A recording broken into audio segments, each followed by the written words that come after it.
Ustaz, apakah ada akidah Asy'ariyah menyimpang? Iya, menyimpang. Di antaranya mereka menolak Allah di atas. Di antaranya mereka mengatakan Al-Quran bukan kalamullah. Mereka mengatakan Allah berbicara tanpa suara, tanpa huruf. Kalau begitu, apa yang di hadapan kita yang kita baca bukan firman Allah, itu tak ibarat dari Muhammad sallallahu alaihi wasallam. Itu perkataan orang Asy'ariyah. Saya nukil dalam buku saya nukil dalam internet. Ini perkataan berbahaya, pendapat seperti ini. Akhirnya dipakai oleh orang-orang liberal. Al-Quran ini bukan firman Allah. Ini hanya terjemahan Muhammad terhadap. Jadi Allah berbicara tanpa suara, Allah berbicara tanpa huruf, Allah berbicara tanpa bahasa. Nah, Al-Quran ini bahasa Arab, ini bukan bahasa Allah. Allah tidak punya bahasa. Ini perkataan orang liberal.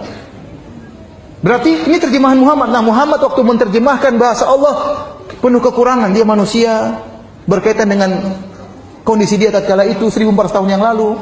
Maka jangan tafsirkan secara tekstual. Ini kan Nabi Muhammad menerjemahkan sesuai dengan kondisi dia 1400 tahun yang lalu. Padahal keyakinan kita Al-Quran firman Allah atau bukan? Firman Allah, mukjizat. Allah tantang siapa bisa datang seperti Al-Quran. Kalau ternyata Al-Quran ini cuma karangan Muhammad, maka semua orang bisa bikin Al-Quran. Di antara akidah sesatnya Asy'ariyah seperti ini. Ya. Jadi kalau saya bilang akidah Asy'ariyah sesat dalam ini, saya bilang sesat dalam hal ini, sesat dia. Menyimpang dalam hal ini.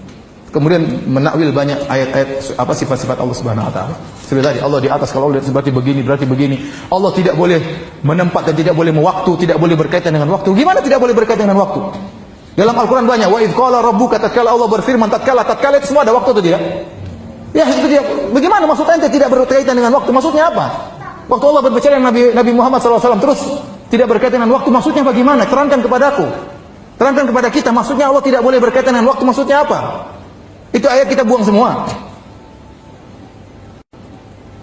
Pakai bahasa-bahasa apa namanya? Bahasa-bahasa filsafat lah, macam-macam lah. Bikin orang bingung. Sederhana. Wa idz qala rabbuka, Allah berkata kepada malaikat, tatkala Allah berkata kepada nabi ini, tatkala Allah berbicara dengan Nabi Muhammad, apa susahnya? Allah berdialog dengan Nabi Musa alaihissalam. Wa ma tilka biyaminika ya Musa, apa yang di tangan kamu wahai Musa? Nabi Musa menjawab, ini tongkatku. Tidak berkaitan dengan waktu, terus bagaimana? Ya, bicara yang benar aja. Oleh karena para hadirin dan hadirat yang Allah Subhanahu wa taala, ya. Al-Imam Ahmad dahulu di penjara, dipukul, disiksa gara-gara dia tidak mau mengatakan Al-Quran itu makhluk. Dia tidak mau mengatakan Al-Quran itu apa? Makhluk. Dia bilang Al-Quran kalamullah. Ini firman Allah dari Allah Subhanahu wa taala. Waktu itu orang-orang Mu'tazilah memaksa dia untuk mengatakan Al-Quran itu apa? Makhluk. Dia tidak mau, sampai disiksa, sampai 3 khalifah dia disiksa. Namun dia bertahan. Mazhab Asy'ari, apakah itu adalah mazhab Ahlus Sunnah wal Jamaah atau tidak? InsyaAllah di malam ini kita akan membahas seputar Imam Al-Asy'ari dan seputar mazhab atau aqidah Asy'ariyah. Para jemaah yang dimuliakan Allah, kenapa saya membahasnya? Karena saya pernah membaca sebuah kitab yang menyatakan bahwa Asy'ariyah ini termasuk salah satu firqah sesat. Berarti dia menyesatkan hampir 80% lebih daripada ulama Ahlus Sunnah wal Jamaah yang berakidah Asy'ariyah.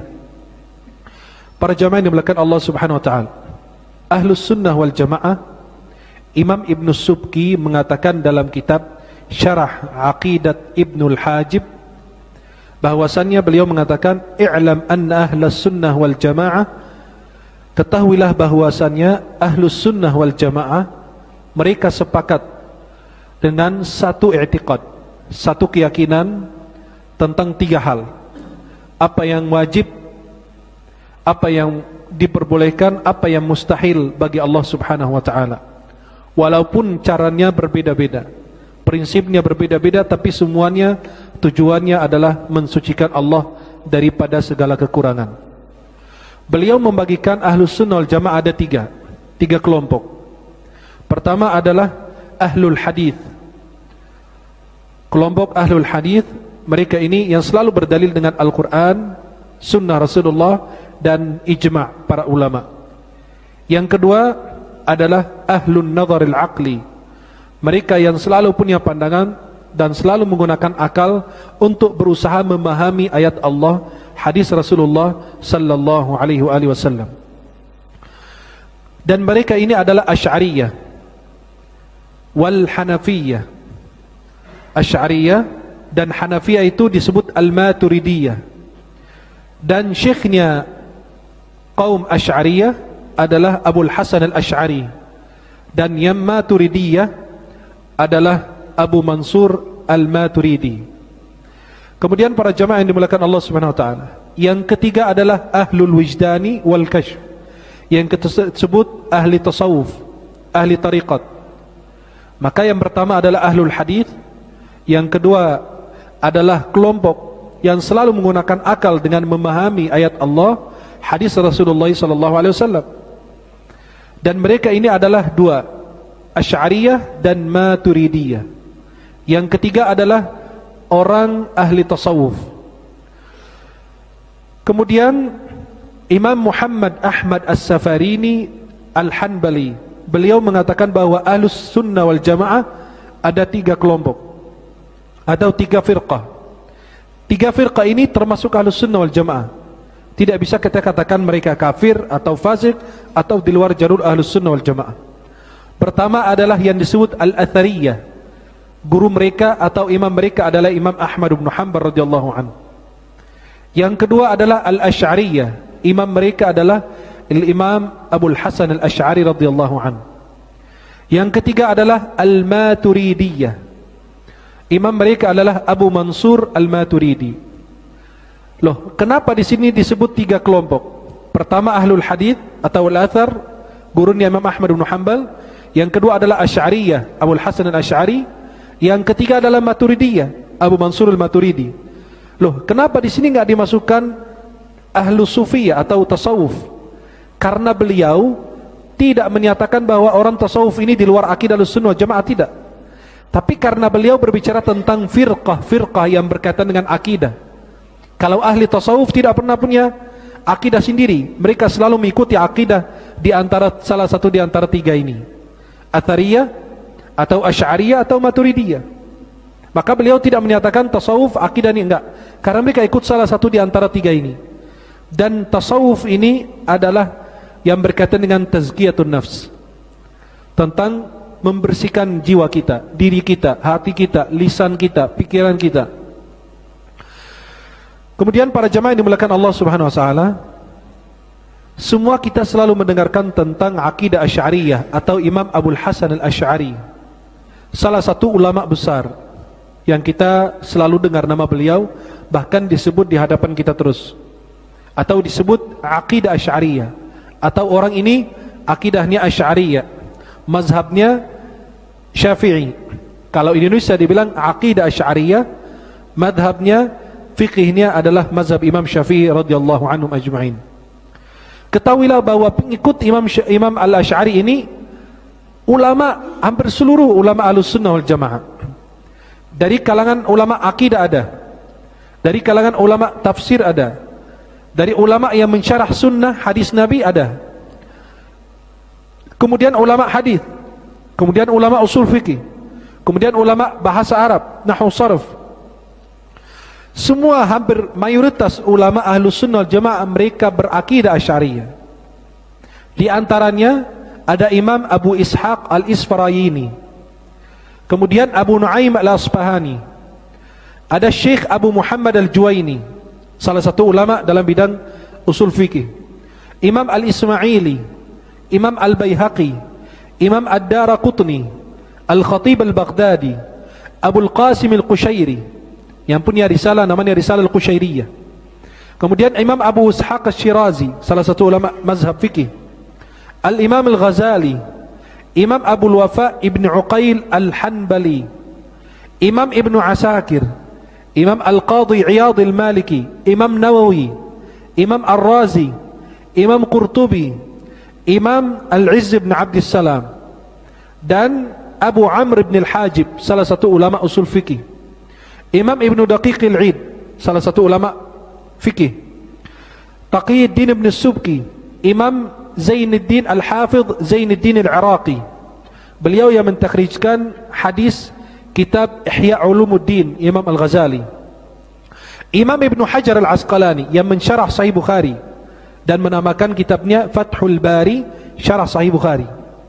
Kemudian Imam Zakaria al-Ansari, salah satu ulama besar dalam mazhab Syafi'i, Imam Az-Zarkashi, Imam As-Suyuti, Jalaluddin As-Suyuti, Imam Al-Alusi, Imam Al-Amidi, Al-Bayjuri, Qalyubi wa Umairah, Ibnu Al-Athir, Ibnu Khaldun, Al-Baydawi. Ini sebagian daripada ulama. Di antara ulama ini ada ulama akidah, ada ulama hadith, ada ulama tafsir, ada ulama yang mensyarah hadith, ada ulama nahwu saraf. Berarti kalau berbicara tentang akidah Asy'ariyah, hampir 90% lebih daripada ulama Ahlus Sunnah mereka berakidah Asy'ariyah. Kitab-kitab mereka menjadi sandaran kita semua. Ustaz, apakah ada akidah Asy'ariyah menyimpang? Iya, menyimpang. Ustaz, apakah ada akidah Asy'ariyah menyimpang? Iya, menyimpang. Rujukan kita adalah kitab-kitab mereka. Fathul Bari, kemudian kitab-kitab dalam bahasa Arab, kitab usul.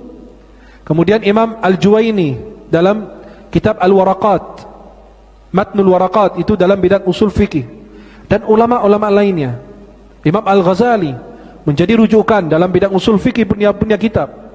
Dalam pembahasan fikih Syafi'i ada, Tazkiyatun Nafs ada, Ihya Ulumuddin, dan seterusnya. Maka kalau berbicara tentang akidah Asy'ariyah, 90% lebih daripada ulama Ahlus Sunnah wal Jamaah mereka berakidah Asy'ariyah. Siapakah Imam Al-Asy'ari yang mereka selalu berdebatkan? Ini bukan kalangan Ahlus Sunnah. Sampai saya pernah membaca pernyataan salah satu ulama yang menyatakan bahwa ketika beliau ditanya akidah Asy'ariyah, apakah mereka Ahlus Sunnah wal Jamaah? Perhatikan jawaban beliau apa? Mereka tidak termasuk Ahlus Sunnah wal Jamaah. Berarti Anda menyesatkan hampir 90% daripada ulama-ulama kita. Maka orang kalau berbicara harus berhati-hati. Jangan gampang menuduh orang dengan pernyataan yang akan membuatnya nyesal pada suatu waktu ketika dia berhadapan dengan Allah Jalla Jalaluhu. Para jemaah yang dimuliakan Allah, siapakah Imam Al-Asy'ari? Imam Al-Asy'ari itu nama beliau Ali bin Ismail bin Abi Bishr. Nasabnya beliau bersambung kepada sahabat Nabi namanya Abu Musa Al-Asy'ari. Beliau diberi julukan dengan panggilan Abul Hasan Al-Asy'ari. Kemudian beliau lahir di Basrah, di Irak. Dikatakan pada tahun 260 Hijriah atau 270 Hijriah. Siapa gurunya Imam Asy'ari ini? Apakah beliau punya guru-guru yang jelas? Kepada siapa beliau belajar?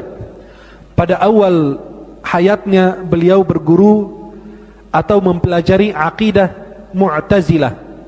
Ada firqah di luar Ahlussunnah wal Jamaah namanya Mu'tazilah.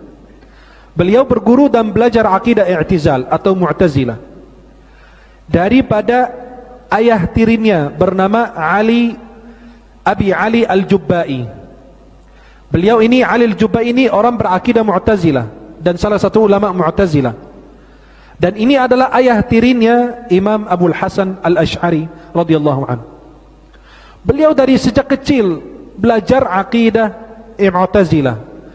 Karena memang di satu rumah beliau berguru, dididik langsung oleh Ali Al-Jubba'i tersebut. Kemudian beliau terus bersama Ali Al-Jubba'i, ayah tirinya Imam Abul Hasan, terus belajar kepada beliau selama 40 tahun sampai usia 40 tahun. Sehingga Imam Al-Jubba'i ini kalau terjadi sesuatu halangan, dia tidak bisa hadir dalam kajian atau berdebatan, munadharah, diskusi atau berdebatan. Dia mewakili Abul Hasan Al-Asy'ari. Dia mewakili Abul Hasan Al-Asy'ari untuk ikut dalam menyampaikan kajian karena sudah ahli. 40 tahun belajar akidah Mu'tazilah, sudah ahli. Kemudian beliau ikut berdebat, ikut mengisi kajian dan seterusnya. Ketika beliau sudah mencapai usia 40 tahun, beliau sudah mulai matang akal pikiran beliau. Kemudian beliau berusaha mencari kebenaran. Ditambah lagi beliau berlindung dan memohon pertolongan Allah Subhanahu wa taala agar Allah menjelaskan dan menunjukkan jalan kebenaran untuk beliau. Sehingga beliau menceritakan apa yang terjadi pada diri beliau suatu malam. Beliau mengatakan, saya ragu terhadap akidah saya ini, akidah Mu'tazilah. Saya ragu terhadap akidah tersebut. Kemudian beliau mengambil wudu dan salat 2 rakaat dengan permohonannya kepada Allah, meminta petunjuk dari Allah Subhanahu wa taala agar Allah menunjukkan jalan kebenaran, atau agar Allah Subhanahu wa taala memberitahukan jalan yang benar di antara akidah-akidah yang ada. Kemudian beliau mengatakan, sesudah saya tidur di malam tersebut, saya mimpi Rasulullah sallallahu alaihi wasallam. Beliau mimpi Nabi sallallahu alaihi wasallam dan menceritakan, mengadu kepada Nabi. Beliau beberapa hari pusing memikirkan akidahnya, ragu terhadap akidah Mu'tazilah. Dia ngambil wudu, salat 2 rakaat, tidur. Malam hari beliau mimpi Rasulullah. Beliau mengadu, fasyaka ila Rasulillah, mengadu kepada Rasulullah. Apa yang beliau rasakan dalam hatinya? Maka Rasulullah SAW berpesan kepada Imam Abul Hasan al-Ash'ari dengan pesan, alaika bisunnati, hendaklah engkau mengikuti sunnahku, engkau akan selamat. Dengan pernyataan itu dari Rasulullah, kalau orang mimpi Rasulullah itu adalah mimpi benar. Tidak bisa dikatakan orang berdosa ketika mimpi Rasulullah. Rasulullah bersabda, man ra'ani fil manam faqad ra'ani haqqa, fa inna syaitana la yatamassulu fi surati au bi surati. Barang siapa mimpi Rasulullah, melihat Rasulullah dalam mimpi, maka dia betul-betul sudah melihatnya, karena syaitan tidak bisa menyerupai Rasulullah dalam mimpi. Nanti kita juga orang yang sudah mimpi Nabi SAW di dunia akan bertemu secara langsung kepada Rasulullah sallallahu alaihi wasallam. Kemudian beliau sudah mulai sadar sesudah mendengarkan ungkapan dari Rasulullah sallallahu alaihi wasallam. Kemudian beliau pindah mazhab, pindah akidah, pindah pemahaman menuju kepada mazhab Ahlus Sunnah wal Jamaah. Sebelum beliau pindah mazhab, dikatakan beliau menghilang sampai 15 hari di rumahnya. Kenapa? Mentadaburi, menghayati, memikirkan, apakah apa yang saya rasakan ini betul atau tidak. Beliau introspeksi diri.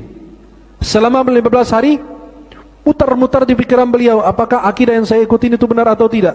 15 hari kemudian beliau muncul menuju ke masjid. Sesudah salat Jumat beliau naik mimbar. Dikatakan dalam sebuah riwayat, beliau naik di atas kursi. Naik mimbar, naik kursi, kemudian beliau menceritakan kepada mereka bahwa memanggil semua orang dan menyatakan bahwa dia sudah meninggalkan akidah Mu'tazilah. Saya sudah tidak ikut akidah Mu'tazilah lagi, dan saya bertobat kepada Allah Subhanahu wa taala, dan saya akan membongkar rahasia atau kekurangan dan aib orang-orang Mu'tazilah tersebut, karena mereka jauh dari ajaran As-Sunnah Jamaah. Sampai beliau secara simbolis melepaskan bajunya yang dia pakai secara simbolis aja. Artinya apa? Saya melepaskan mazhab Mu'tazilah, saya sekarang berpakaian dengan mazhab Ahlus Sunnah wal Jamaah.